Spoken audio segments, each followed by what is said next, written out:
So it's a beautiful day out today, and I told somebody the other day that we would do some tong making videos this week, and I'm in need of a pair of wolf jaw tongs, and I've needed a pair for a long time, quite honestly. And so I'm gonna try to tackle that today. I'm not the greatest tong maker, but yeah, I need a pair, so I'm gonna make a pair. Need a tool, make a tool. Cheers. Right after coffee. So I have found need for a set of wolf jaw tongs, and I told somebody the other day that we're gonna make a tong video or two this week. I've never made wolf jaw tongs. I've always wanted some. I need some for working with small pieces like this, you know, square or round, doesn't matter, works for both. I think it's a good beginner set of tongs for people to have and be able to make and have in their shop to use. This anvil here is one I just purchased recently. It's got a lot of damage to it, and I hope to reface it sometime soon. I'm going to use it today because I've already set up my stump to hold it in place very tightly, and I can't put my Harbor Freight up here. I'd rather use my Harbor Freight because I can hold a piece between my legs and hold it on my Harbor Freight that's a little lower than this one. The stump was actually set up for the Harbor Freight, and if I do it like this, ooh, I get a nice little tap, and that's not any fun for anybody. Certainly not for me. So what we're starting with today is a piece of 3/4 inch by about 5/16 flat bar stock, and it is roughly 14.5 inches long. And I'm hoping this little piece here is going to be long enough for me to make both ends out of. So I'll make my ends down here, then I'll split it and draw it out. I don't need it to be very long. Like I said, I'm using it to work small pieces of small stock, and I don't really want them to be big. I want them to be something I can carry around in my little bucket whenever I go places. This is mild steel. It's 1018, I believe, something like that. Just a piece I had laying around here, cut off from something else, and figured I'd try to do something with it today. So stick around, we'll see what we can do. The only tools we're going to be using most likely is a couple of hammers. I'm going to use this one to get the flat part flat that I need because it works faster. 3-pound cross peen, and then about a 1.5-pound ball peen. Then we're going to need a punch for the little hole to put our rivet in for the pivot point, and a little chisel to make the shapes on the jaws, to make it actual wolf jaws instead of just flat tongs. All right, so we'll get started in just a few minutes. I'm getting the forge heated up, and we'll see what we can bang out here today. Maybe I'll have a tool by the end of it.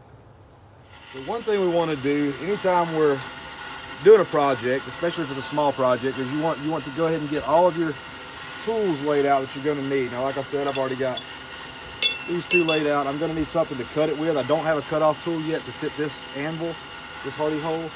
It's a different size than my Harbor Freight was. It's a 3/4, that was a 1 inch. But I think I'm going to use something different. I've got a piece of an axe around here that I think I can use to cut that off with. I don't want to really use a grinder today. I want to do this all with hand tools and tools that I've made. So that's probably what we're going to do. But we've got this laid out, and now I'm going to mark out a spot because I know I want to isolate about 1.5 inches on each end to work with to make the jaws themselves. So I'm going to make a mark on my anvil here. Turn this thing off for a second.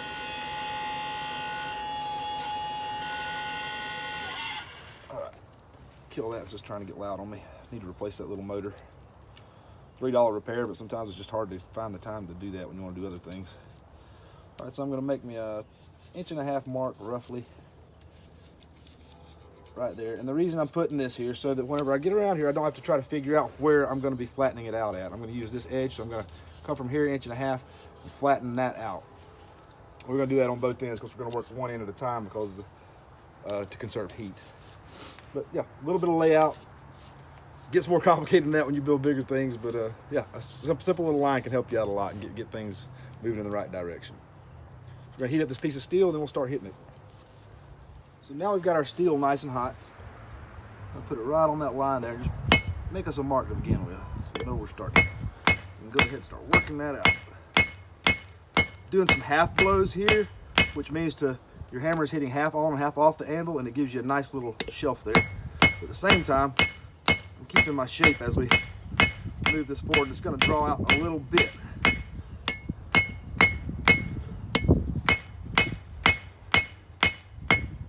We're actually going to draw it out a good bit because I want probably about 2 inches of stock here. This is just to hold 2 sizes of square stock I need it to hold 1/4 inch, and I need it to hold 3/8. So that's really what I'm working towards here. Give that another heat.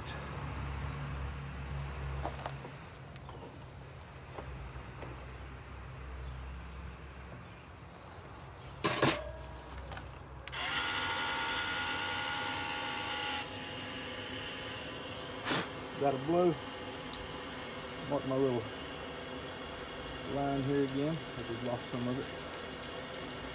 It's just rough. Don't have to be perfect.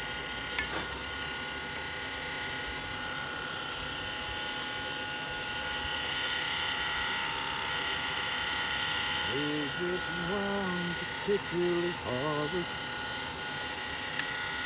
I think I really enjoy using these once I have them, because what I've been using is various things for small stock like these, which are great to get it out of the fire with. If it's flat, it'll hold it. Some little Harbor Freight things, but they're not perfect for the job. And sometimes I'll use these little German flat tongs, and of course things move around in there. It's just a pain in the butt. Really works your tendons when you're having to overwork your non-hammer hand. It should just be easy. It should be seamless. We're gonna make that a factor.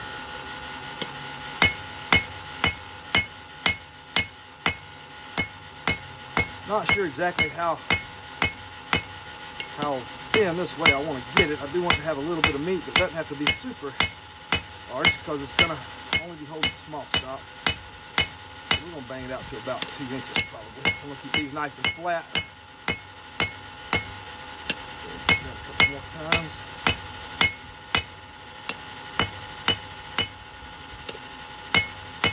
Remember, you're always adjusting as you go. You don't want to do a lot of adjusting at the end. That's getting about right. And also I'm going to do a ledge right there. That may be pretty close to what I'm looking for. We're going to heat it one more time. I'm going to draw it out just a little bit more, not much.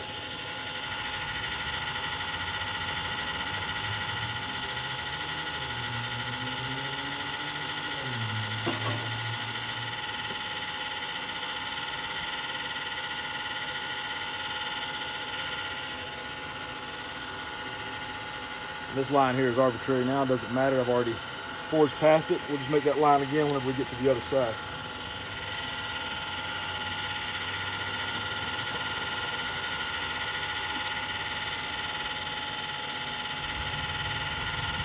So working it like this, I mean, the purpose of doing it without tongs, without using some little flat holders, is that typically when you're making your first pair of tongs, you don't have a pair of tongs.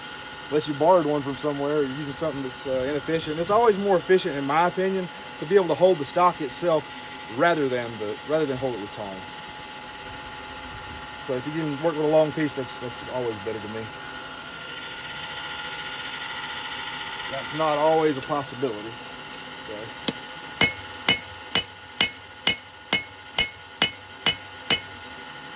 that's about what we want out of it. I don't want to take too much meat out of it, because we are going to be putting a groove in this way, and then a couple this way.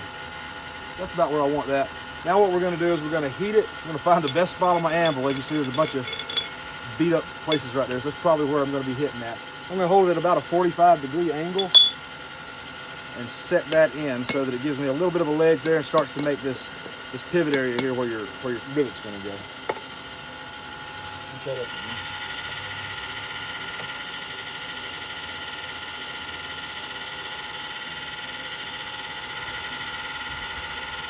Hoping to get this finished today and work on my grate bellows that I've been working on. It's getting pretty close. Just got a few more pieces I got to forge for it, and got to do some trim work on it to make it pretty, but it's functional right now. As long as I work it with my hand, pick it up from the bottom. But I've got to also get about a 10-foot hole to lift that thing from, so that I can stand at the forge and work it. All right, so now, like I said, we're going to hold this at a 45-degree angle, angled in the direction of my tong hand. And just half blow right there. Kind of flatten this out a little bit so it'll give us something to work with when we start to taper it off. Half blow there. Come back in here and just round that out a bit. I don't know if you can see what I'm doing. I'm just making this a little rounder so it'll work a little nicer, and still needs to be a little flatter right there, I believe.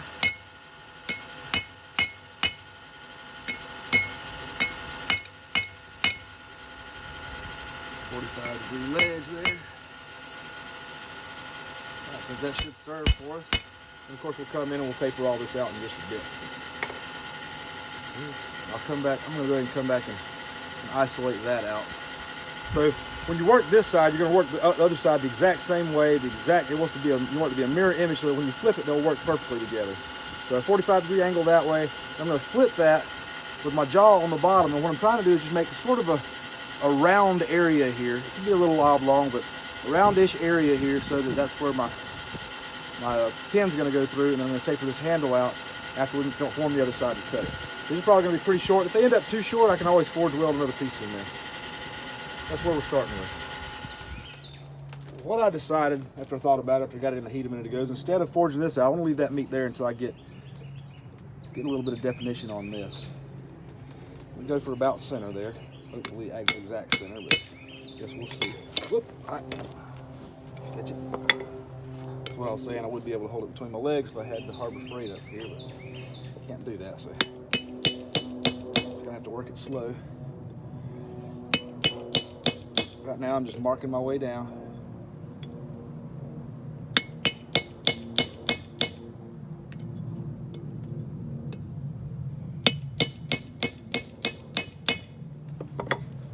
Never work it too cold. It'll get a little off right there, but I'll be able to fix that. See how it's trailing off a little bit there? I have to bring that back. We still got a ways to go. This will be quite all right. I'm gonna heat that back up, and we're gonna. And I think I'm also gonna put a glove on this hand here because it's starting to get warm. I don't feel like quenching that in, so we're gonna do that and get this heated back up and come back and see if we can define that a little. All right. So I've probably stated in the past that I don't like to wear gloves. I really don't, because it really messes with my dexterity. But I narrowly missed a good little burn there a minute ago. Not for my cat-like ninja reflexes, because I'm not working in ideal conditions right now. Like I said, I don't have any hardy tools made for this yet, and I really need a hold fast or something. It's quite a small piece of metal to be working like this. All right. Now we put a groove in it this way. We're going to put a little bit more right there. I'm going to heat that back up. It's a little too black for me to mess with. I don't want to split it. So, just getting a groove down the center right now, and it's getting there. I need to bring that back a little bit more right there.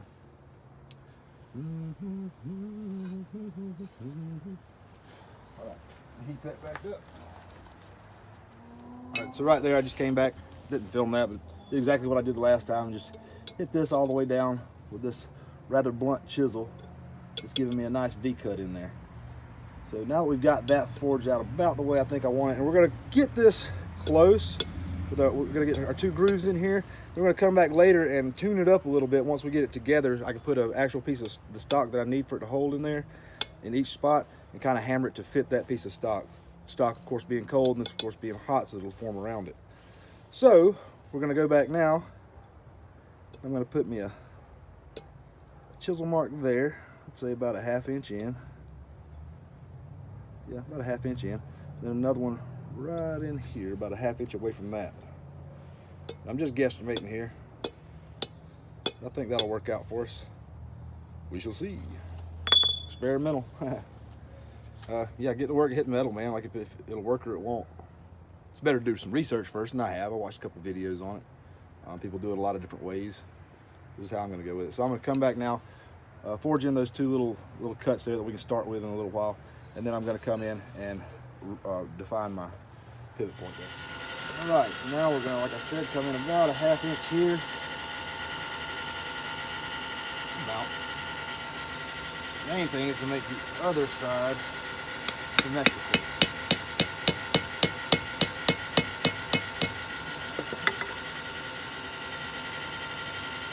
A little more on this side.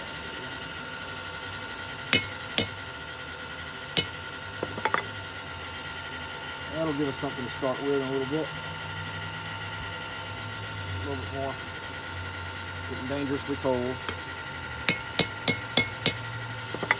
Don't want to add stress to the metal. It's also kind of bright out here, so it's hard to tell. I just put in a little cut there. I'm going to put in another little cut about right there. And then we're going to move on to fixing this. Bringing that in, bringing this down so that we can do the other side, then cut it and draw out our reins.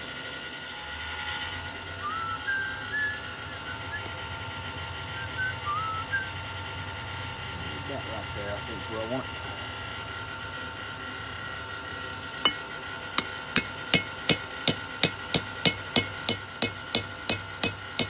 That one a little thicker because I want this to be the larger diameter, larger slit. Right, so I think that's something to start working with there. I really wish I'd have forged this a little rounder right there on the end a little better, but kind of wasn't paying attention to it. My fault. But it's not going to hurt the function of it at all. It just may hurt the aesthetics a little. All right, so we got our two notches cut across, one notch cut down the center. I'm going to forge this over like that. Try to make it squarish, roundish, about the same dimensions this way as that way. And we'll go from there. And then at that point, we'll end up cooling it down, flipping it over, and working this in.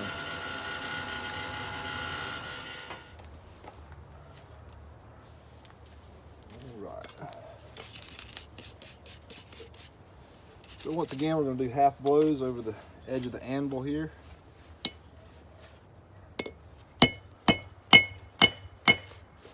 About right.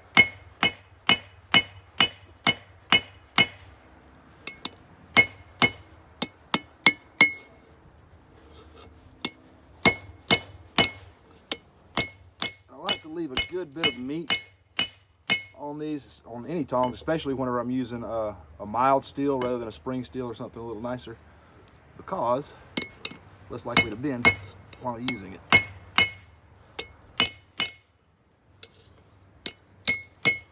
Get everything back straight. Right, we're going in the right direction here. Flatten that out a little. All right, so that's one side of it. And I'm just going to cool that off now and do the other end of this the same way. And then we'll cut it in the middle. I'm not going to film doing the other end the same way, but I will tell you that I'll come back here and make my 1.5 inch mark again and forge it out just like I did so that we have symmetry. I'm working with the same amount of metal. And I'll be back after I forge that other end out, and we'll cut it and start drawing out some reins and making some holes.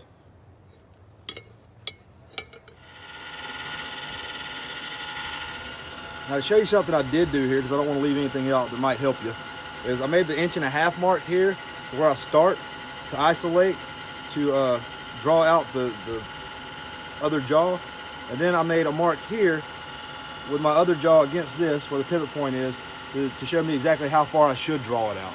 That way they'll be the same length whenever I'm finished. So here's what I start with, and here's where I'm going to. I'm gonna leave it at that, forge it out, then I'll show you in a few minutes.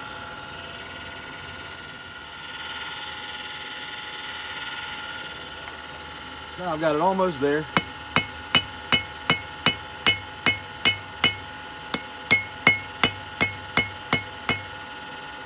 And it's there. All right, so now what we're going to do is just like we did on the other, coming back towards our tong hand, it would be, our holding hand. Let's go ahead and forge in that 45-degree shelf there. And flatten this out a little bit. Some half blows. All right, now you see where we're going with that. Both ends heading in that direction. I think I'm not going to put the grooves in this one until I get it broken in half. So I'm going to go ahead and forge this in. And the reason for that is I want to be able to lay it right next to this end and mark them out perfectly so that whenever they fit, they'll be just right. So we're going to stop there, come back in, forge that over like so, keeping it about the same as this one. And yeah, we'll go from there. Right, coming over the anvil, half blows, about there.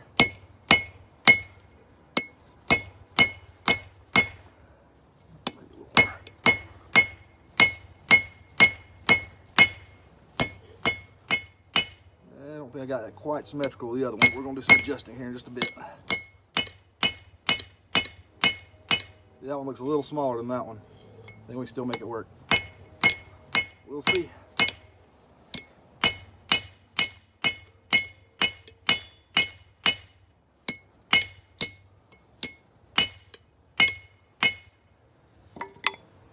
All right, so at this point, I think I'm going to go ahead and, first I need to straighten that out.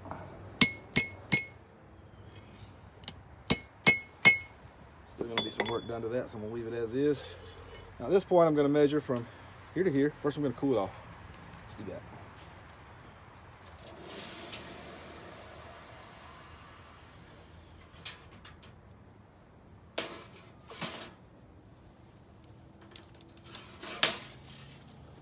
All right. Water off the anvil.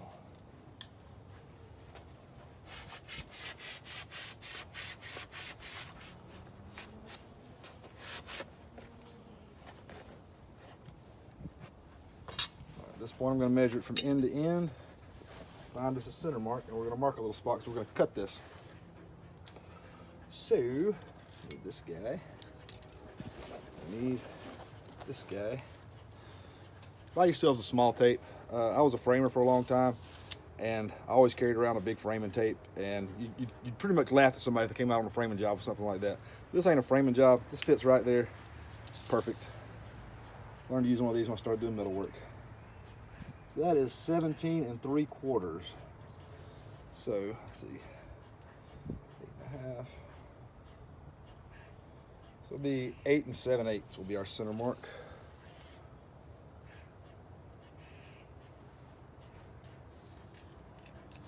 Let's do this right there for a second. 8 get out here. 8 7/8.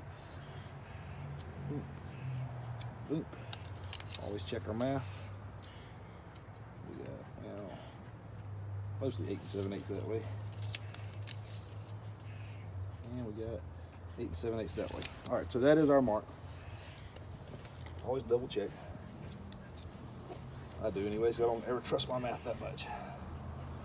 Stick that guy right there. Have it available.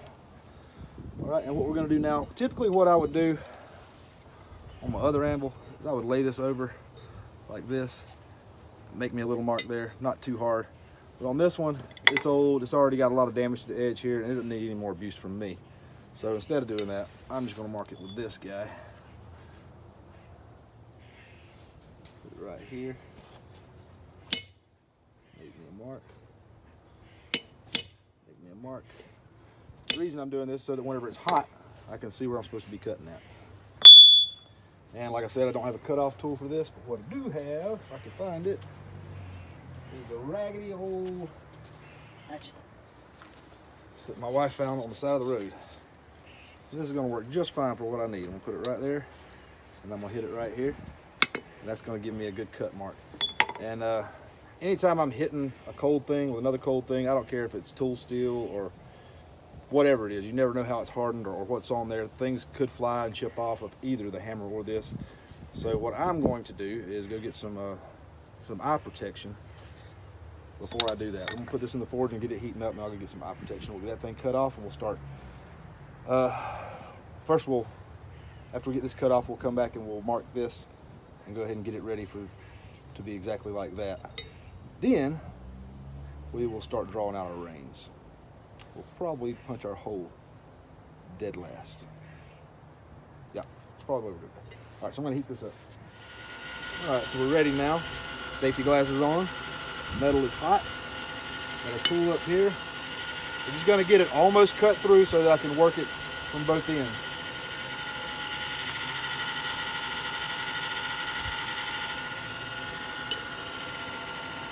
There's our groove.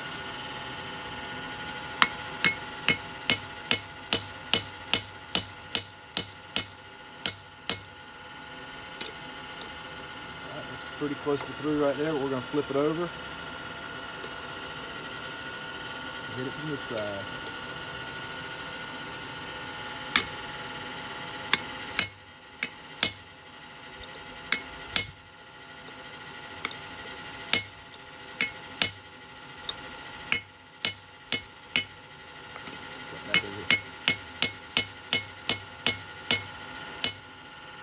Probably not the ideal tool for the job, but it is a tool for the job. Make sure that heat hasn't traveled too far. God, it was hot on that end. All right, we're gonna grab it like this.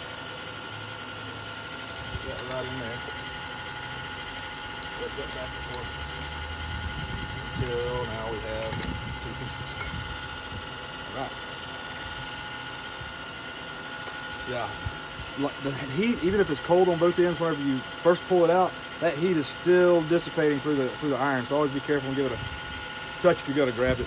Better to use tongs, but we'll try to do this without tongs. Didn't receive a burn on that one, but it was close. Be cautious, my friends. Metal's too short to start with. I'm gonna have to abandon the no tongs idea, but rather than using these, which would probably be optimal for it because they're rather expensive, pair of German tongs. Got them for Christmas first month I started. My mom bought them for me. Thank you, mommy. So I'm gonna use these, which are Harbor Freight mechanics tools. They're not the greatest, but they're just a few bucks, and they come in a set of 3 different ones. So I'm gonna use these. They're really fiddly, but just to show you can do it for minimal at least. Metal's just too short for me to handle. Got a hole in my glove, so I can't do it that way. Already started drawing this out a little bit. We're just gonna continue to do that here on the anvil, on the horn.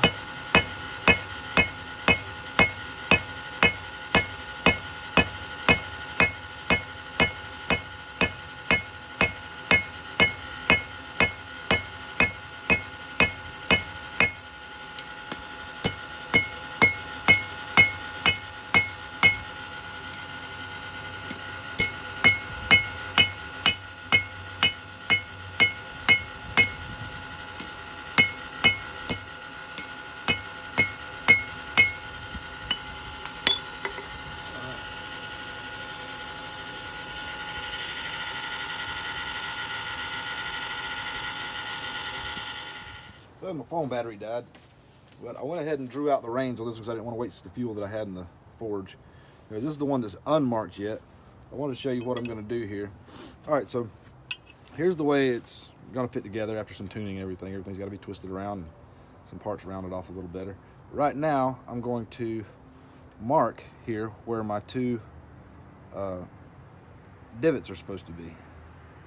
So what I'm going to do is reach for my handy dandy soapstone. It's a bad pocket for it. Doesn't fit very well there.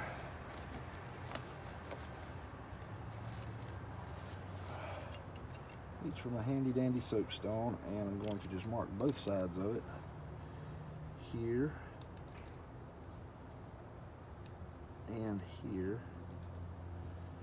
All right, I'm going to hold it tight like that. Flip it over. Make sure those are still in line. Yep.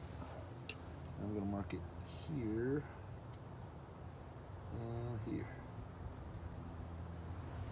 Now that I have those lines, put that to the side. We'll draw those reins out in a minute on camera. Like I said, my battery died and I wasn't trying to waste that fuel.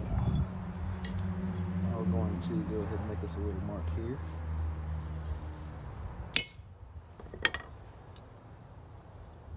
A little bit more.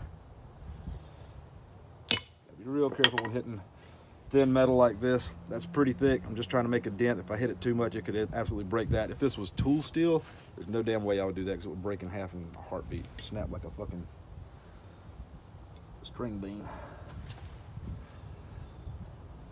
So line it up on this one. Little mark. Little mark. As you can see there, hopefully in the sun, that I just made a couple little marks so that whenever it's hot, you're not going to be able to see any marks you make with soapstone when it's orange hot. That's going to burn away and go away. So I need a couple little divots so that I can find my spot in there. But first, we're going to come in and heat it and go ahead and put us a groove down the center. Go center to center no matter where you're at. All right, so we'll do that. I'm going to get this one right, just like that one. And then I'll come back and draw out that rein on camera, and then we'll start putting some rivets in them. They are going to be a little short, that's for sure. But it's going to be just what I need for holding small stock, you know, small pieces like this, little things that I'll be working with. I think it'll work out just fine. If I were to do it again, I would absolutely, instead of using a piece that is 14.5 inches long, I would use a piece that is 25 inches long at least. That'll give me more to work with, and I wouldn't have to use pliers or tongs to make them with, and also it would give me a little more range back here to get away from the work a little. It's going to be just great though for nail making and things like that. All right, forge that in and come back. And I'm just going to do this exactly like I did that, so I'm not going to put that on camera. I'm just going to come in and forge in a line down here and come back and make my 2 spots there, and then once we get it all together, we'll come back in and tune these up and shape them out the way we want them. We'll be back. All right, so we got it good and hot now. Gonna bring it to the horn here and start moving a little material.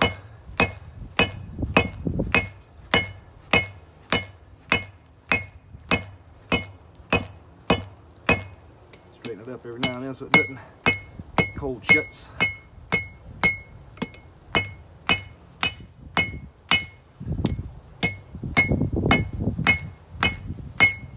Tong making is something I really need to work on myself and do more of.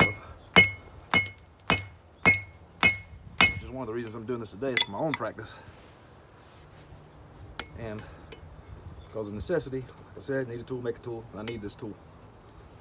Get that hot again.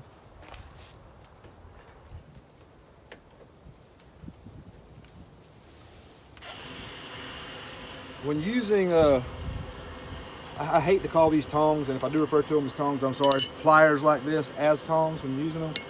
Remember that there's one plane in which they work well, and hold the, turn that off for a second. There's one plane in which they'll hold it good and you can hit in this direction, right? It's not gonna fly back up in your face. Now if you're hitting it here, you get a bad stroke, that thing can fly back this way. So always try to keep your tongs like this, or at least be mindful if you are doing it like that, that that your hammer strokes need to be perfect and on point. So I can hit it like this, then if I need to hit it on the other side, I'll grab it on this flat here so that it can't pop up to my face. Because you don't want a piece of hot metal flying at you. You say, yeah, I could dodge it. Well, what if it goes down your shirt? You know, what if it does? You just don't want that. So be mindful if you're using a crappy piece of things like this, that you need to have them in this orientation. Because if you got them in that orientation, you're putting yourself at risk. So yeah, you want to draw them out like that, bring it over here. Ideally, you want to grab it like that to hit this side. I don't always do that, but I'm always very mindful. Also, if you got it here, that gives you, if you have this so that it hits down like that, and you're hitting here, it's less likely to pop up in your face because of that. But if it's here, it's very likely to pop up in your face. So just try to keep it in this orientation if you're using these, and be careful with them until you can make yourself some good tongs, you know. Just wanted to mention that while I was thinking about it. Got a little hot, see that? Sparkling. A little too much heat there. See, I'm holding it in the direction I told you not to a minute ago. Flatten that out a little. Bring it over here, draw it out some more.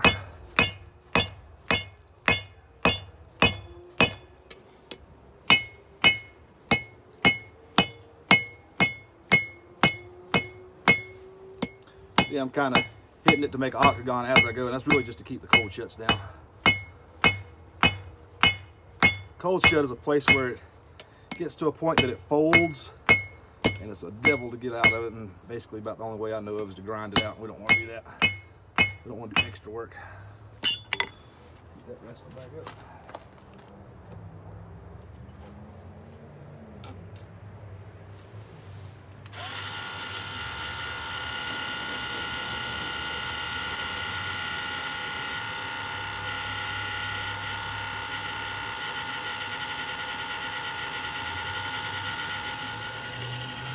I'll warm up out here a little now. It's time to get rid of this jacket.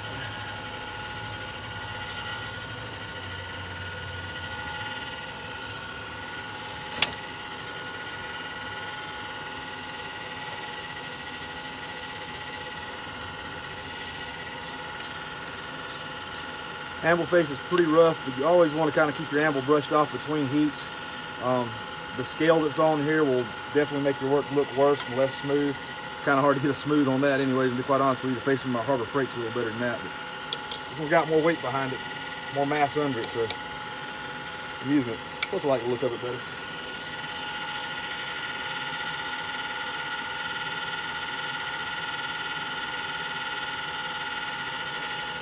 bad boy over, straighten her out a little. Start working from here. Now I don't want to work too close to my pivot point when I'm doing it like this. I'm going to come back and hit it like this to thin that out, but I also don't want to thin that out until I get a lot of this work done, because the thinner the metal is, the more likely you are to stress it and cause a crack. Also, don't hit cold metal.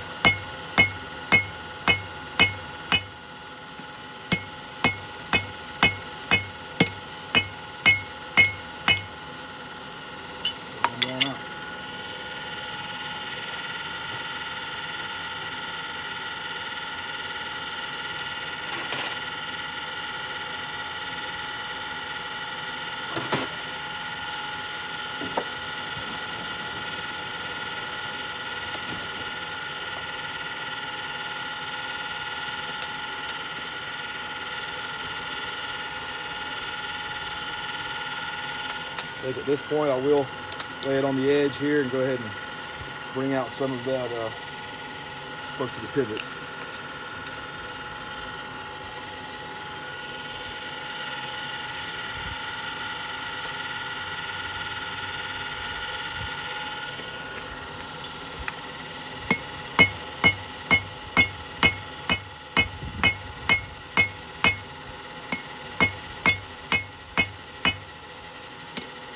I want to keep it relatively flat in here with this point here where so I'm going to shift that because I don't like the way it's bouncing. We'll keep it relatively flat in here and not much of a bulge there, because it's going to help us once we get it together.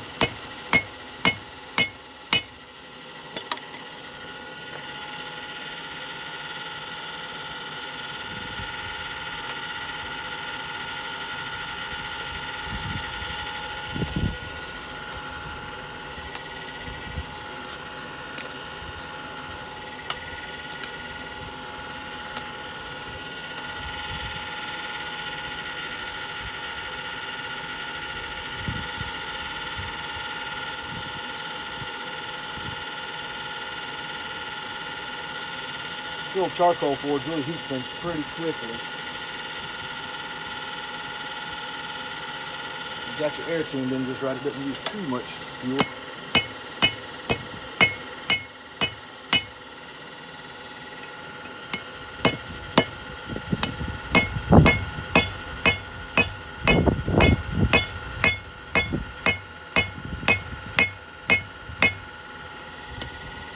It really is difficult to hold it securely with these little bastards.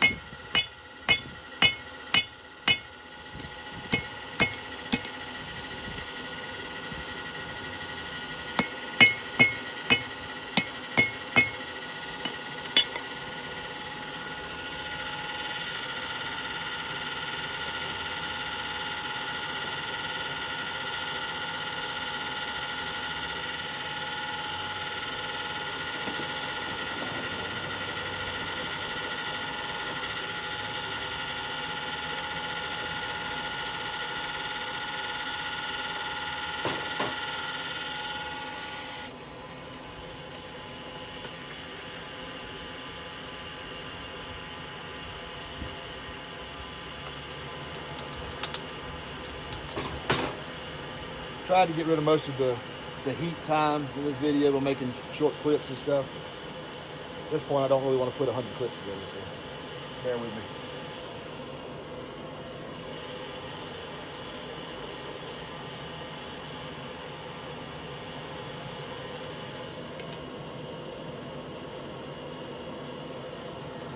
I'm going to switch over to a smaller hammer now.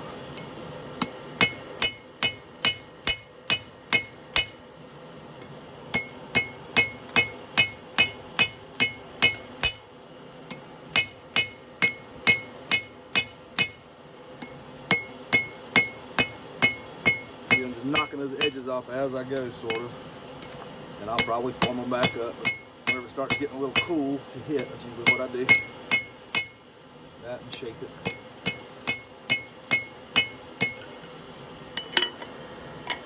Something I just caught myself doing, which is a bad habit, is steering my hammer with my thumb right here.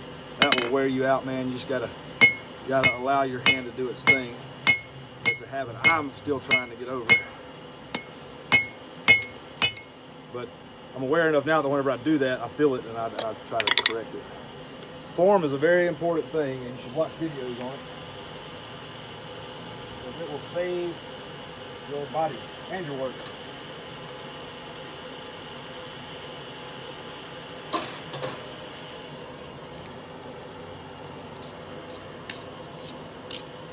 I certainly don't have the best form.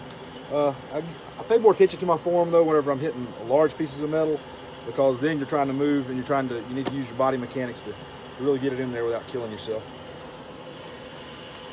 Where I fail and where I usually wear myself out though is working on small things. I'll get down there and I'll have my thumb on it and I'm driving the hammer and not letting it bounce and all that stuff. Form is very important.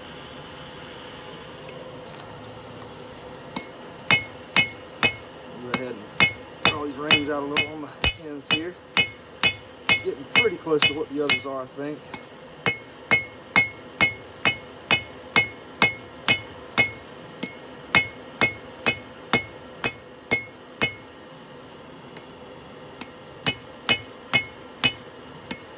Not down any knots. Check the length on the others here. Still got a little ways to go, if I can find them. Looks like we still got about 1 inch to draw out. I'm going to pull some out of this area here. It's a little thick. And draw that on out. Alright, so now I know where I need to heat it. Back in the fire with you.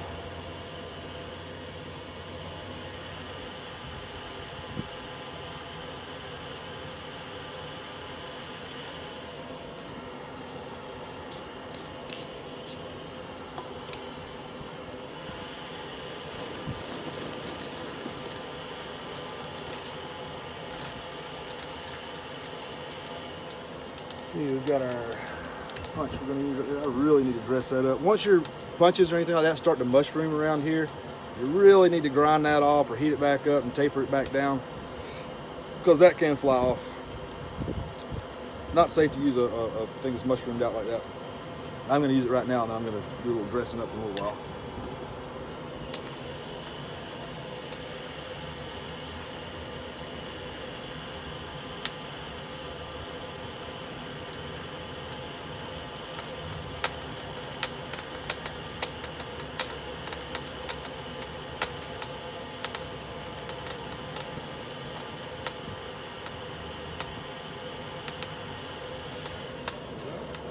Going there. Use the big boy to go ahead and move that.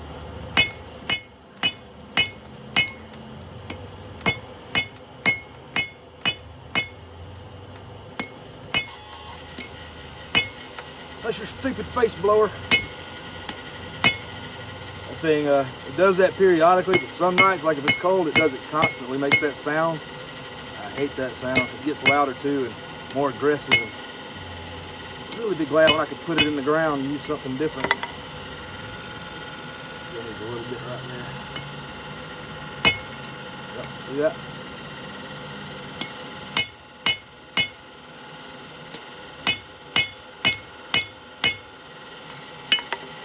Alright, now we're going to work this end down here a little bit.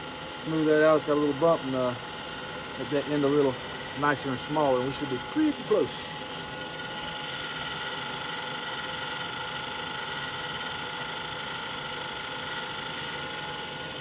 That's your stupid face.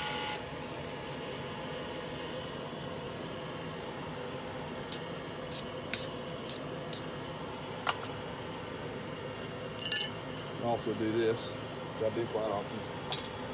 Put it in there, make me a mark there.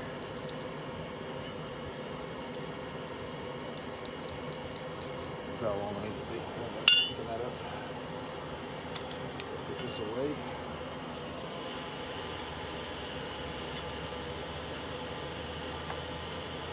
I know my little lean-to shop looks like chaos, but there is order to it. I know where things are most of the time.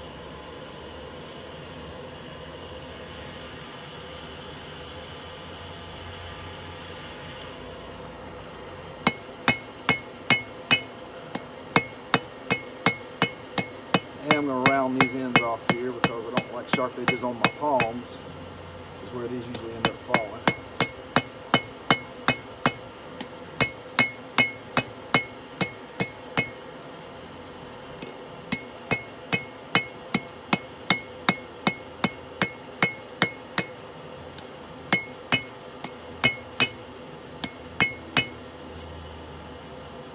gets us almost there. Pretty damn close. I guess I'll take a little bit more out right there. I'm gonna give it another heat first though. Kind of taper that down some.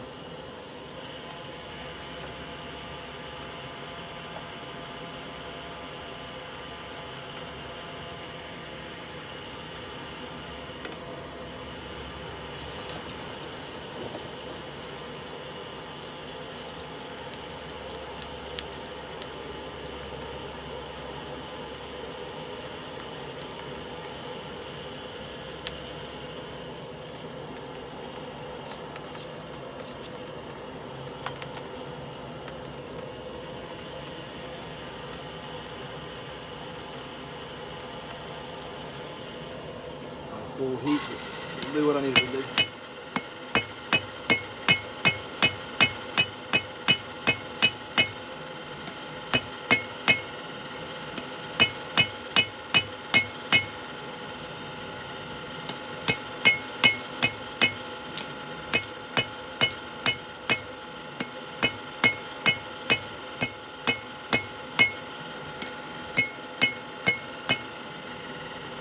Should be getting us pretty close.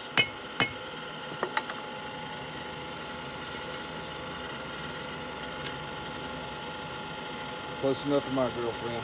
I'm gonna go with that because once we get there, it's pretty close. I like it. I'm good with it. We're gonna cool this one off. We're gonna start working on the hole for that one.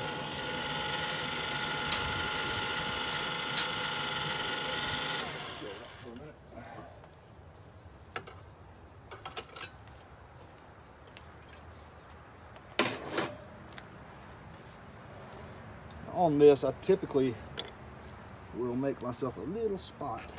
Don't see my center punch though, and I don't think it's out here. So we may just go with it. Make sure I can do that once it's hot. About centered there. Give it a bump. That should work out just fine. About center of that. Actually, I think what I'm going to do is first come in here and round that a bit. Nah, I'm not going to do it. Leave it just like it is. Yep, it's coming. It's time to do a hole. Let's punch a hole.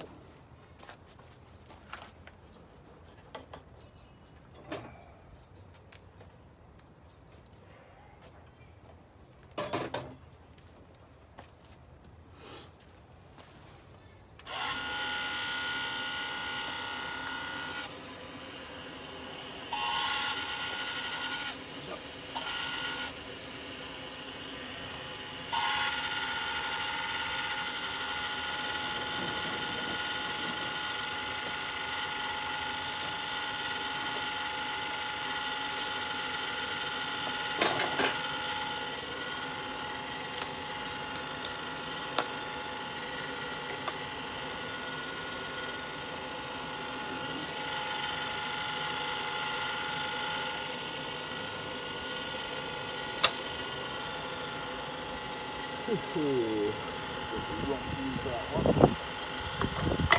Use this guy.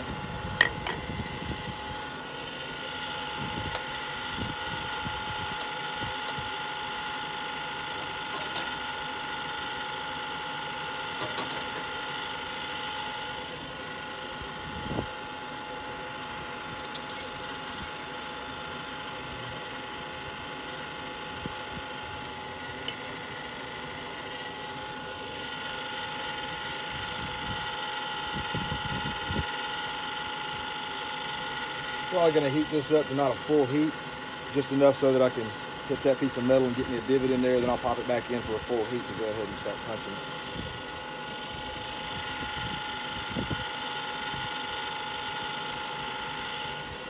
About what we want right there. Gonna go about center.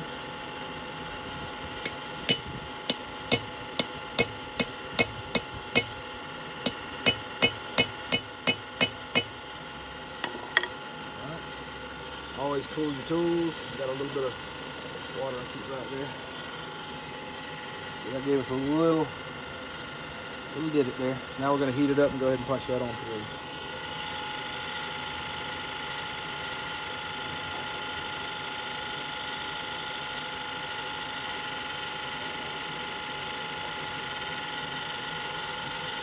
Grab my little glove for this.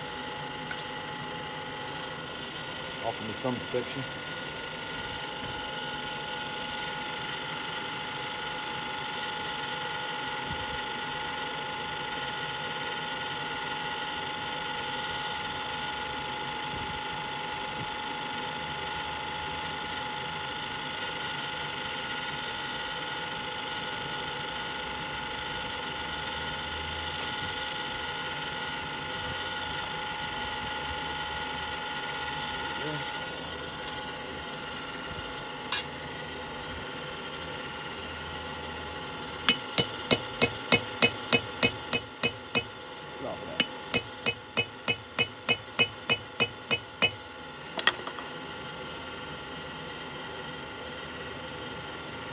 Try to get it right in the middle of the flat spot on the back, because that's where your pivot is.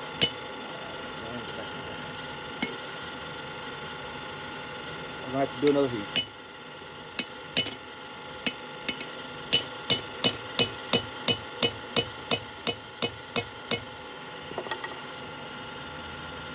Actually, I got it pretty much out with that heat. With this heat, we should be able to knock it out and should be able to go ahead and knock it out and drift it with this next heat. I could probably knock it out now, but I've learned a lesson lately about trying to drift holes and punch holes in metal that's gotten a little too cold. It's hard to tell out here in the sunlight. Yeah, so we're going to go ahead and heat that back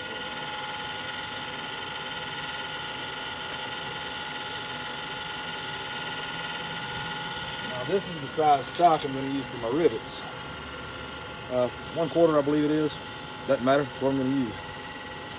I'm going to lay that right there. I'm going to use this actually to drift it finally to get it as close as possible instead of trying to drift it out with this, which is unmarked, so I didn't quench.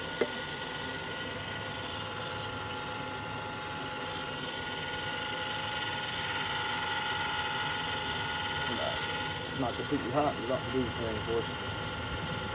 Sometimes it's better if it is a little cold. It's not too cold, and that got it out. It's not going to plug out.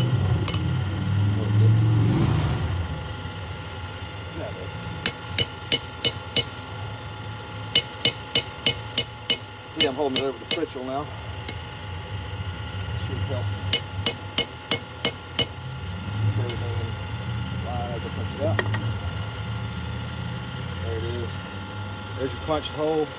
Now, this isn't going to fit in there yet, but it's really close. Really close from this side. What we're going to do is we're going to come back and knock it in from this side and get it just so that it fits around this. I want it to be pretty tight, and we'll work it out to loose as we want it after it's punched and drifted.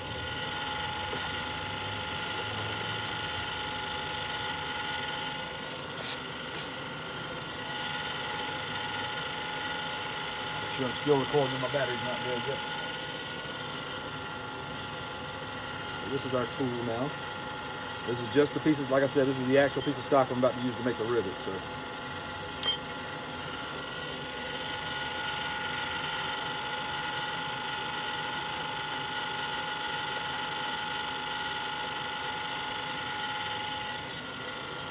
And we may have to stop for a while because like the sun's going to be shining right on my anvil, which is never good, because then I can't see my heat at all.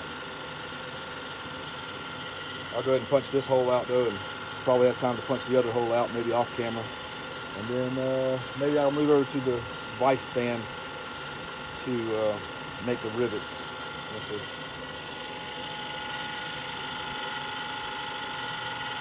Alright, so we got this nice and hot. We have no choice really but to go through this side of it because of the direction of the thing. We're going to push that right through there, and we're going to pull that right out, hopefully. There it goes. So now it is exactly the size of that. See? It's right in there really tight actually. I might stick that one more in.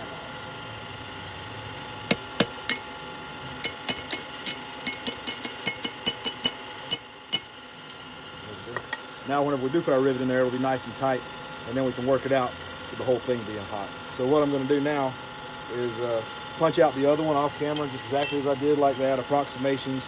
I may lay it on top of this one and punch through this hole to make a mark on the other one, just to make it nice and symmetrical so it fits perfectly. That's one side of your tong pretty much finished.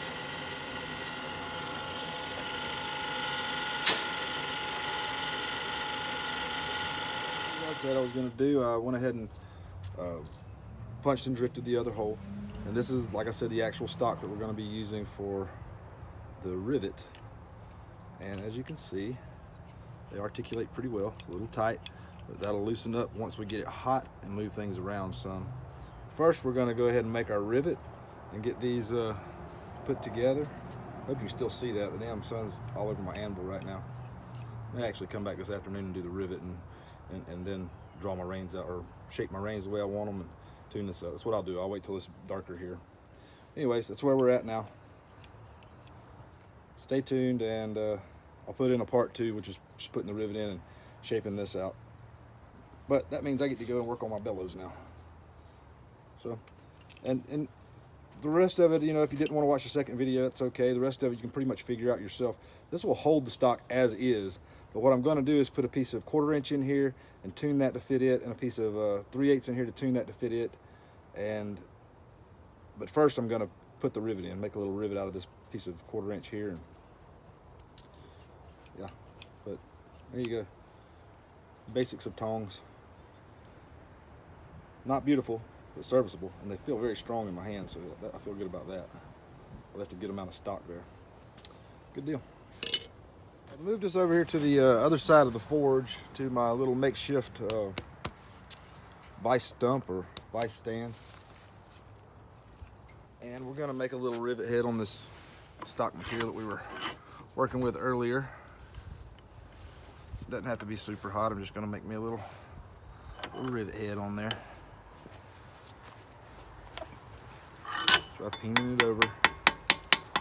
And you can probably do this cold actually, but if I can do it hot, it just makes it a little quicker. Just so that it doesn't pass through that hole. It gives something to rest against and make that pivot point there. Hitting it all around the sides, rounding it over some. Nothing like the look of a hand hammered rivet either. But the way we're going to do this is probably going to end up flattening out whenever we put it, whenever we hammer the other side, because I'm trying to use minimal tools. I'm not going to use my little rivet header that I made.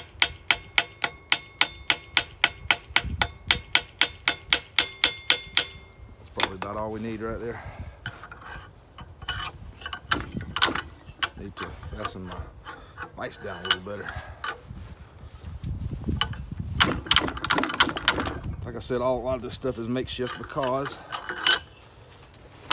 I'm going to be moving soon and building a proper shop.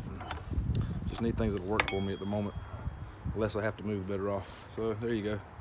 Just a little rivet head. I'm going to cool that off and put it into the tongs and mark where we got to cut it. And then, so that's what I'm going to do. I'm just going to tell you that. I'm not going to actually show you. I'm going to put each side of the tongs on here, fit them, mark where I want to cut it, leave it about a 1/4 inch sticking up on one side.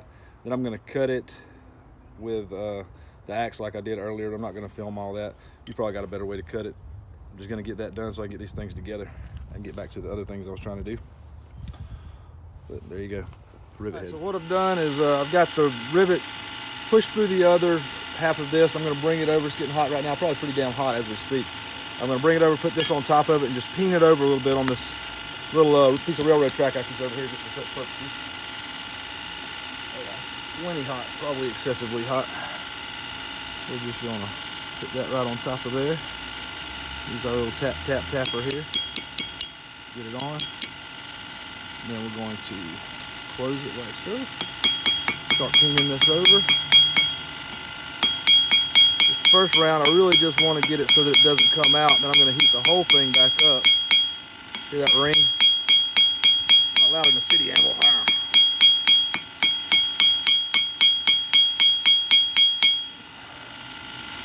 that cleaned on over.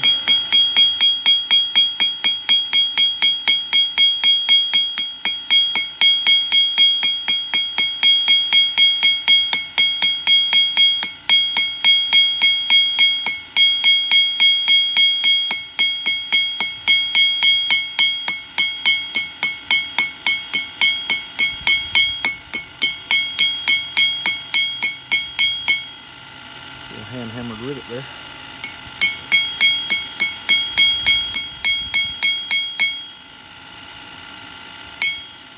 Looks like we're gonna have to see how it flatten that one out.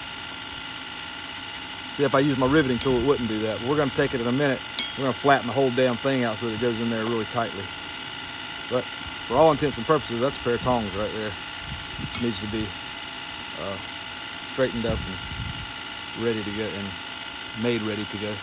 But that's serviceable. If you just cooled it and worked it like that, you could use them, but they're ugly, and we're gonna go a little further than that. I at least want this flat against that. So let's get that hot and bring it back over. Flattening this out.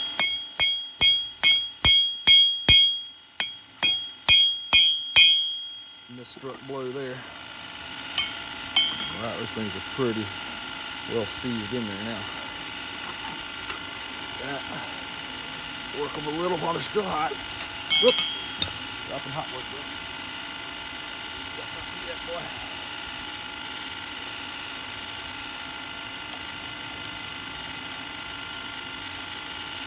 It's gonna take a couple of rounds of doing this to get them just right. And at this point, it's starting to free up. I don't know if you can see that. Probably not.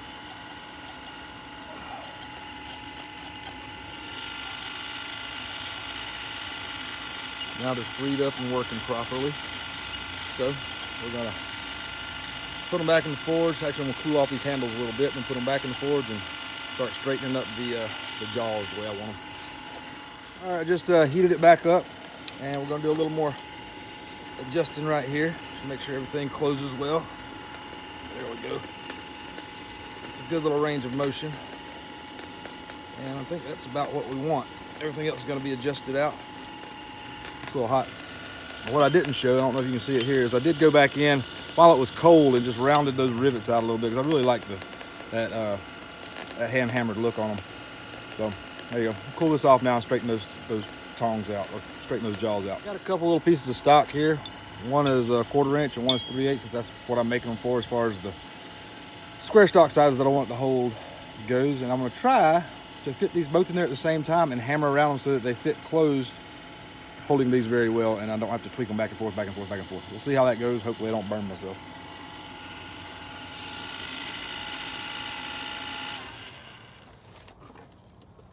But now we're hot here. First I'm gonna tweak these out just a little bit. That needs to come back in this way.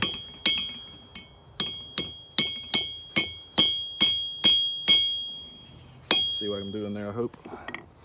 I'm gonna just fit this right in there at a diagonal. So I think I'm gonna go ahead and tap that. That should hold that very well. That should hold that very efficiently. Now we're gonna go in here with this guy. I'm definitely gonna have to adjust these reins out some. Hammer that guy in like that. That should hold that very efficiently. Make sure it still holds the other. It's a little loose there, so we're gonna bring that back in.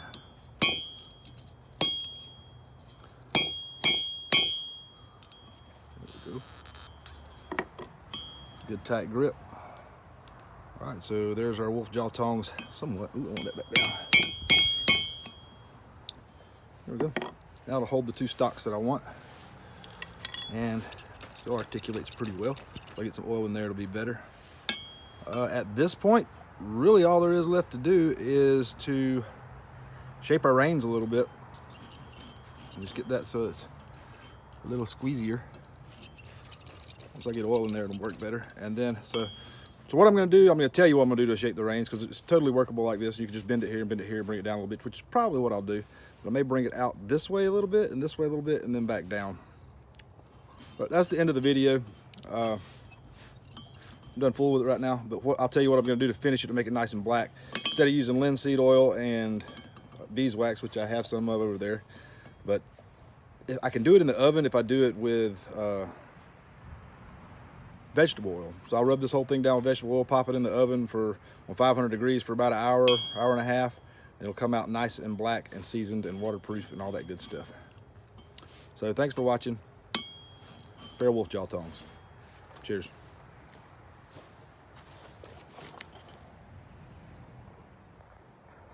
Wolf jaw tongs, fresh out of the oven, just seasoned them, so they're still a little warm. I want to show you.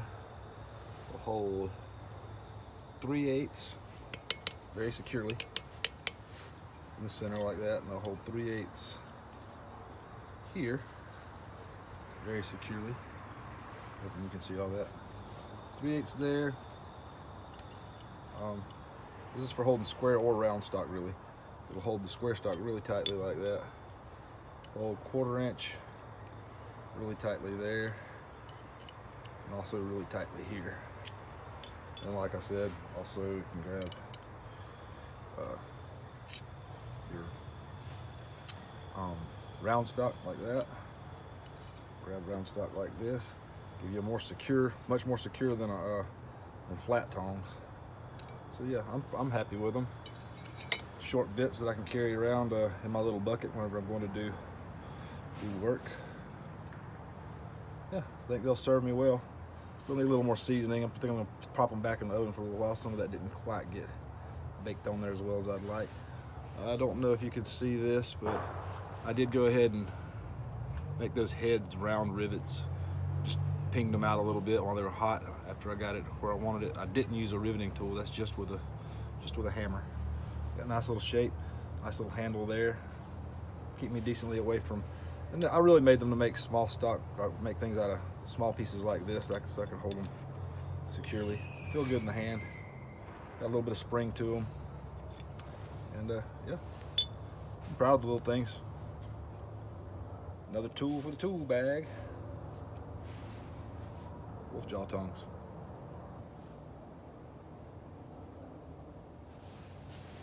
Wolf jaw tongs, fresh out of the oven, just seasoned them, so they're still a little warm. I want to show you. We'll hold 3/8 very securely in the center like that, and I'll hold 3/8 here very securely. Hoping you can see all that. 3/8 there. This is for holding square or round stock, really. It'll hold the square stock really tightly like that. Hold 1/4 inch really tightly there, and also really tightly here. And like I said, also you can grab your round stock like that. Grab round stock like this. Give you a more secure, much more secure than flat tongs. So yeah, I'm happy with them. Short bits that I can carry around in my little bucket whenever I'm going to do work. Yeah, I think they'll serve me well. Still need a little more seasoning. I think I'm going to prop them back in the oven for a little while. Some of that didn't quite get baked on there as well as I'd like. I don't know if you can see this, but I did go ahead and make those heads round rivets. Just pinged them out a little bit while they were hot after I got it where I wanted it. I didn't use a riveting tool. That's just with a hammer. Got a nice little shape, nice little handle there. Keep me decently away from, and I really made them to make small stock, or make things out of small pieces like this, so I can hold them securely. Feel good in the hand. Got a little bit of spring to them. And yeah, I'm proud of the little things. Another tool for the tool bag. Wolf jaw tongs.